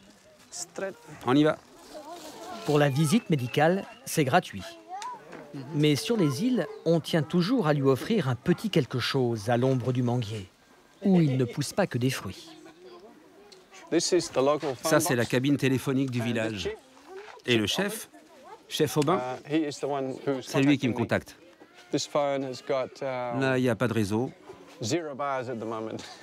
Parfois, il peut y avoir une ou deux barres. Et là, ils peuvent m'appeler. En tout cas, on n'a jamais atteint les 5 bars. Allez, je dois y aller.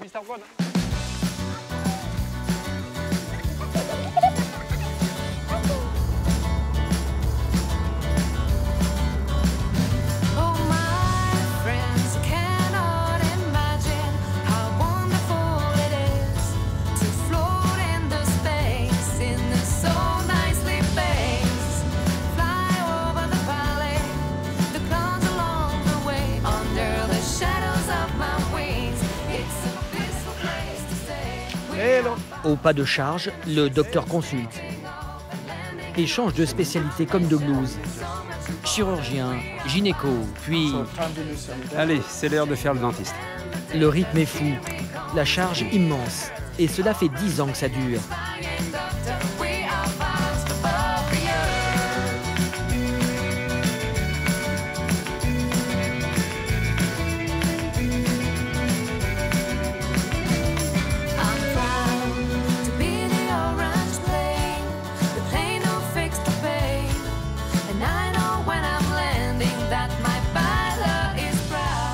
Mais qui pourrait remplacer Marc? Qui peut être à la fois médecin, dentiste, gynéco, pilote, aventurier? Il est le seul au Vanuatu. C'est magnifique. J'ai beau voler tout le temps, les paysages sont toujours aussi sublimes.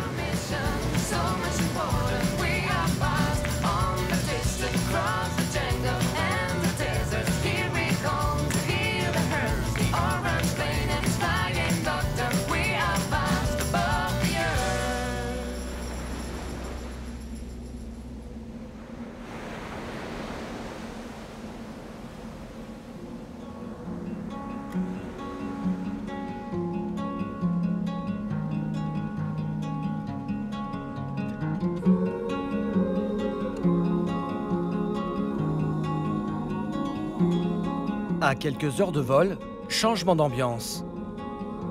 Nous voici sur l'île Noire, l'île d'Ambrim, célèbre pour son volcan le plus dangereux du Vanuatu. Une île renommée aussi pour sa magie noire.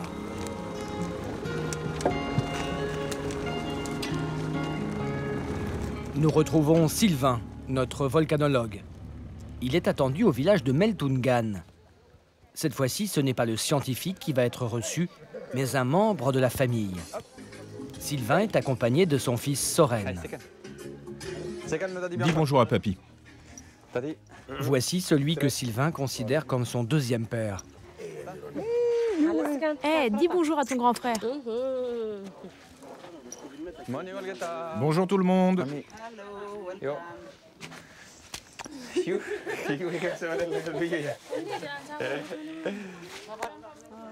Vous préparez quoi? Un laplap? Sylvain est l'un des rares blancs à avoir été admis par un clan. Tout un symbole pour ce scientifique sur les terres de la sorcellerie. C'était il y a 10 ans maintenant, quasiment plus de 10 ans maintenant, quasiment 11 ans. C'est le premier village que j'ai visité. C'est le premier chef que j'ai rencontré, le chef Philippe. C'est le premier kava que j'ai vu avec un chef. C'est les premières discussions coutumières que j'ai faites avec des chefs. Et c'est là où j'ai commencé aussi à travailler pour la première fois quand je travaillais pour le Vanuatu.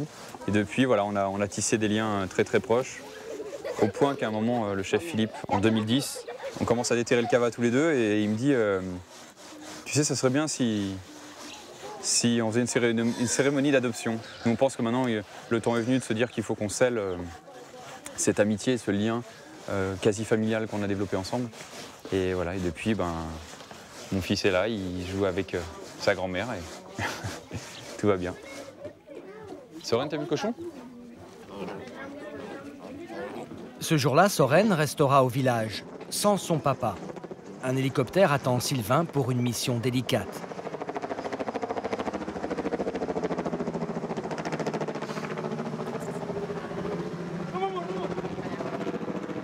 T'as dit? Allez papa. Au revoir.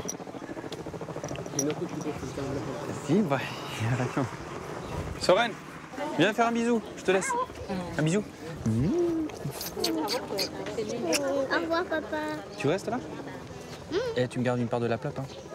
Tu manges pas tout, hein. C'est promis, hein. Tu manges pas tout de la plaque. Ça marche. Allez. Allez, go with them tout. Allez, Olgata. Allez, Pelien.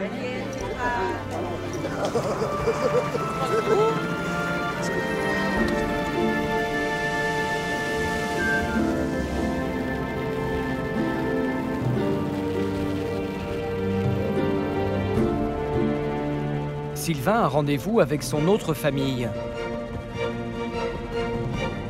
à la rencontre de ceux que l'on surnomme les vieux, les deux volcans de l'île, le Maroum et le Bembo.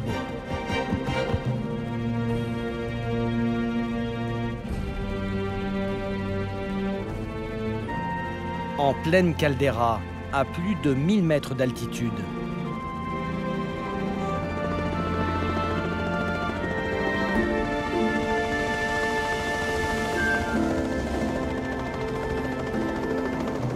Ce cratère d'effondrement mesure à lui seul 12 km de diamètre.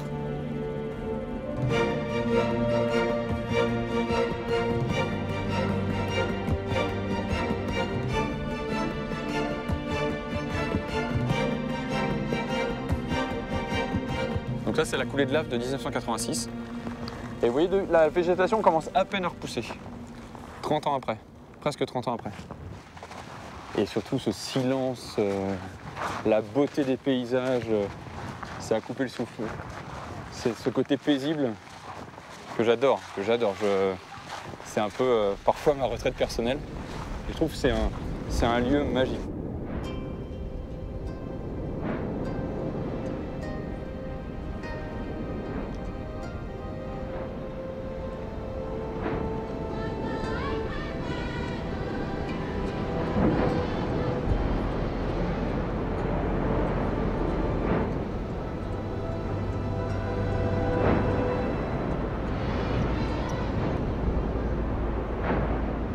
Donc on est juste au-dessus de la bouche du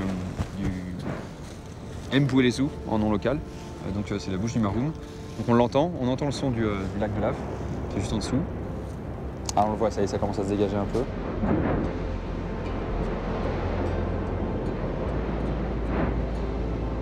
C'est extraordinaire, on a l'impression vraiment d'être situé juste au-dessus du cœur de la planète. C'est vraiment l'impression d'avoir une petite œillère sur le cœur de la planète. C'est ce qui explique cet environnement un peu proche de l'enfer, voilà, où on entend des bruits, ça brasse, où il y a des gaz, des fumées. Et C'est fort, on se sent petit, la taille de ce cratère, la taille de ce lac de lave, les odeurs, le bruit.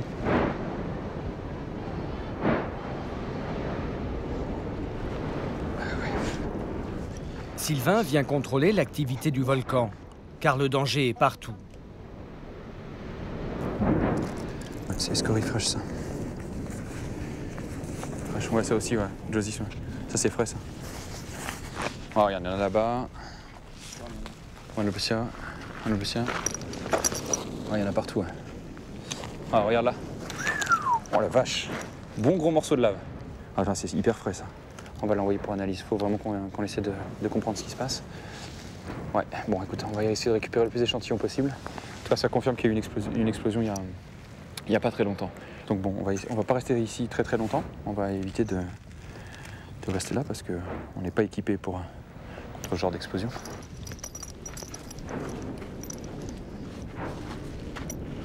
Est-ce que ça va aller plus loin? Est-ce que ça va s'arrêter là? Est-ce que c'est juste un micro-événement, un événement mineur, un événement majeur? C'est ce qu'il faut qu'on voit. Je vais revenir à Villa, on va en discuter avec Esline, on va confirmer le niveau d'alerte 2 et clairement dire il y a un danger potentiel maintenant, ça c'est le chemin d'accès au volcan et donc interdire ou pas l'accès au volcan, mais en tout cas fournir des recommandations.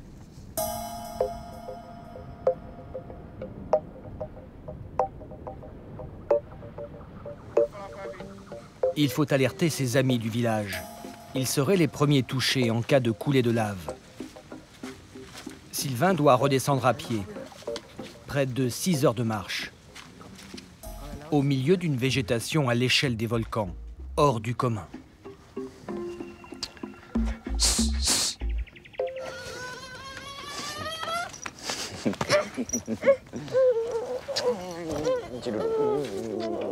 Papa.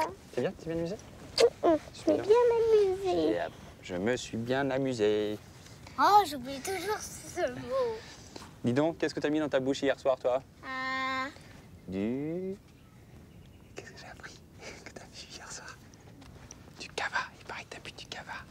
Non. Si. Mon petit doigt m'a dit que t'as bu du cava. C'est quoi cette histoire? Non, je les ai aidés à fabriquer le cava par contre. C'est vrai? Je les ai aidés à arracher les racines, je les ai même aidés parfois même à bien mélanger le cava, quoi. Et t'en as pas bu? J'en ai pas bu, je te jure. Sylvain a demandé à son père adoptif de convoquer les autres chefs.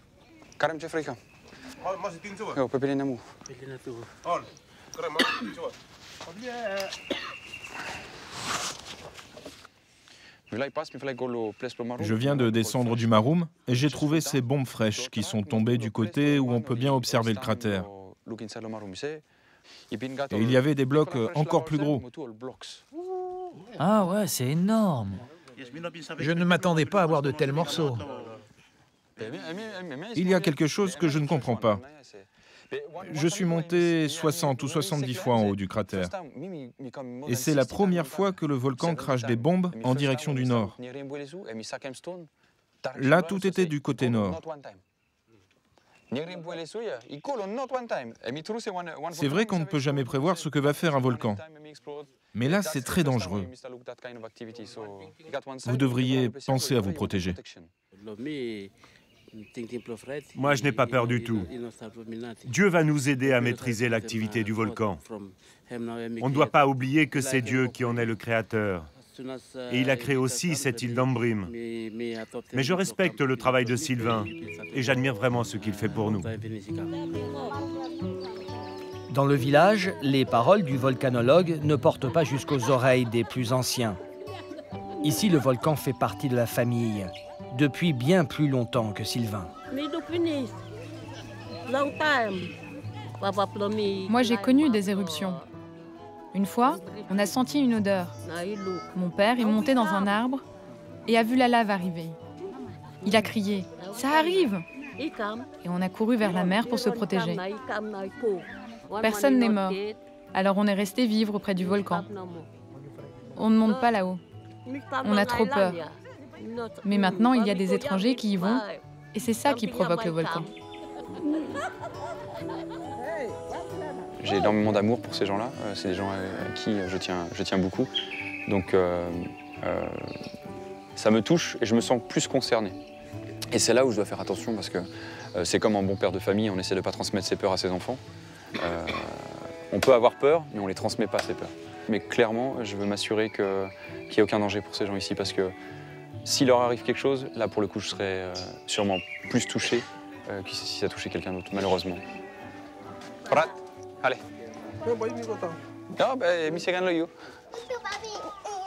Aujourd'hui, Sylvain connaît le poids des croyances et il les respecte. Il a déjà réussi l'inconcevable, se faire accepter lui et la science au pays des sorciers.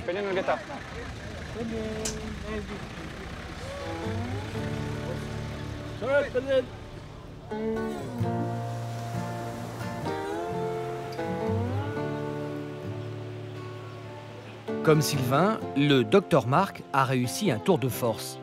Il s'est fait adopter au pays de la médecine traditionnelle.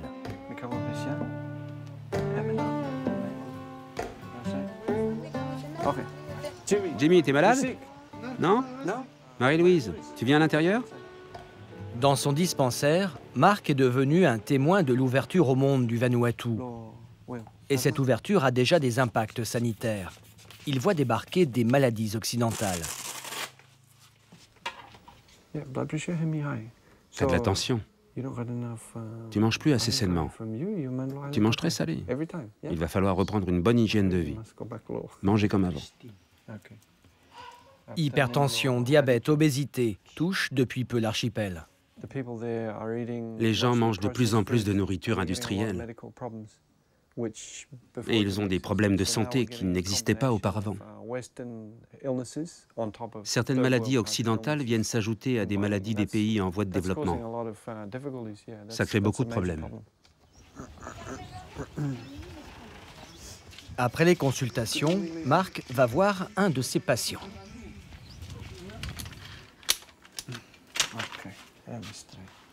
Norman a dû être amputé des orteils du pied droit. Aujourd'hui, il va tenter de remarcher pour la première fois.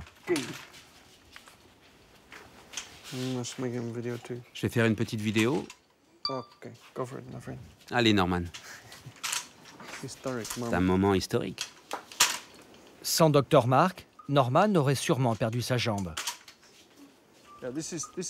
Il a été hospitalisé pendant 7 mois ici. Et aujourd'hui, c'est le jour du départ. C'est un grand jour pour Norman. Je pense qu'il est un peu ému parce qu'il est resté si longtemps avec nous.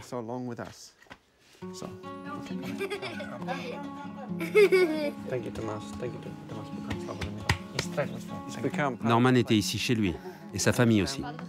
Ça va faire tout vide. Je me demandais à chaque fois, où est Norman? Je me sens très heureux et en même temps très triste de quitter bientôt Dr Mark. On est vraiment devenu une grande famille.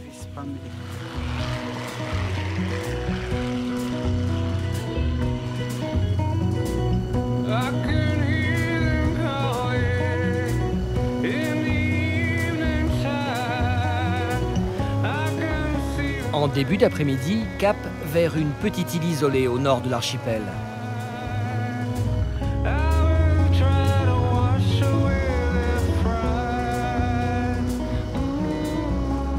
Dr Mark y est attendu avec impatience.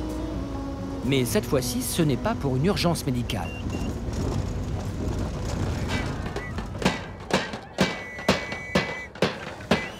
L'île inaugure sa toute nouvelle piste d'atterrissage. Oh, il y a du monde. Mark est l'invité d'honneur, reçu comme un chef d'État. Quant à son avion, il lui volerait presque la vedette. C'est la tradition ici, les colliers de fleurs. Les habitants en ont accroché sur le nez de mon avion. Ils l'adorent.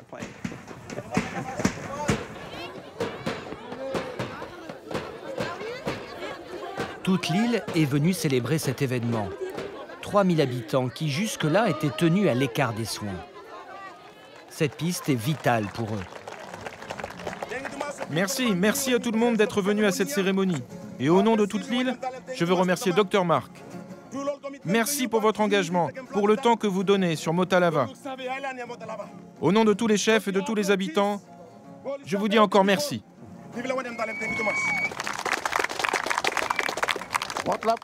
L'aéroport de la guérison est officiellement ouvert.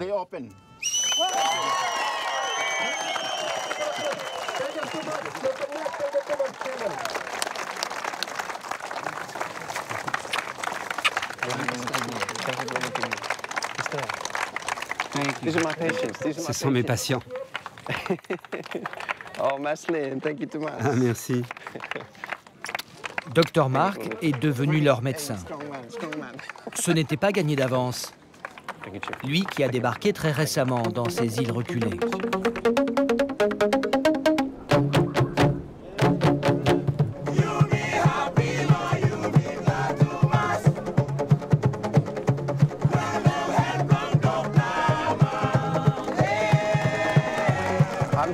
Je suis heureux. Ces gens me rendent heureux. C'est magnifique d'être ici.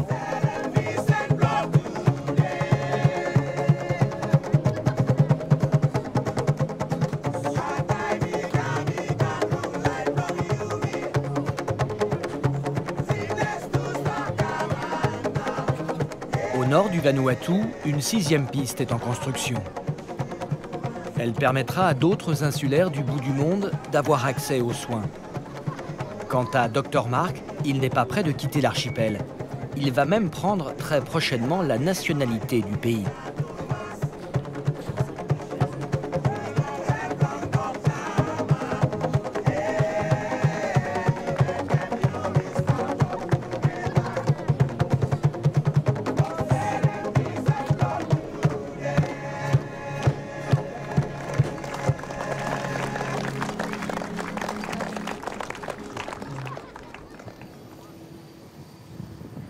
Retour sur Gawa, l'île de la Cascade. Pour Pascal, notre explorateur, c'est l'heure de vérité. Et déjà une bonne nouvelle. 2 touristes viennent de débarquer. Hé Olivette, comment ça va? Pardon les amis, vous venez d'où? Vous venez d'Australie, Nouvelle-Zélande? De République tchèque.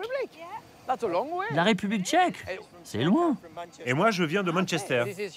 Voilà quelqu'un qui a un bungalow. Charles, vous aurez bien besoin de lui pour dormir. Ah oui, je pense bien. Bonjour. Ça, c'est pour Jimmy.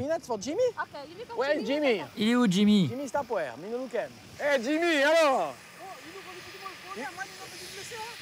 T'es même pas là quand j'atterris. J'ai plein de trucs pour toi. Des cacahuètes.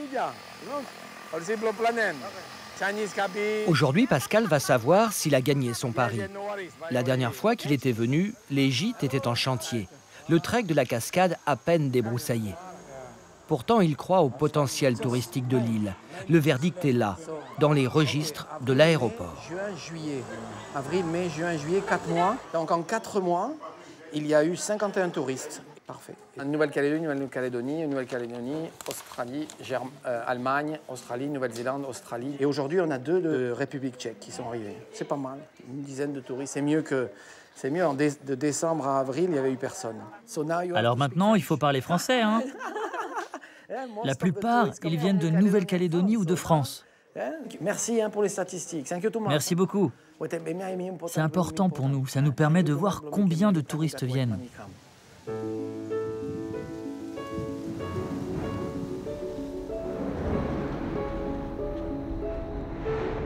Demain, à quoi ressemblera cet archipel détonnant? Les volcans réussiront-ils à garder leur part de sacré face au tourisme? Notre tandem de volcanologues veut y croire. L'accès aux entrailles de la Terre se fera selon les traditions. Demain, que restera-t-il de ces paysages originels? Combien de temps encore avant que l'argent ne pervertisse le cœur de la société traditionnelle?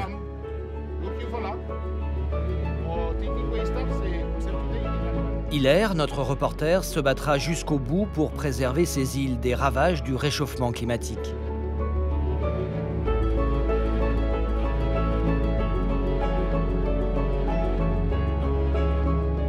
Et Pascal, on le retrouve dans son jardin secret.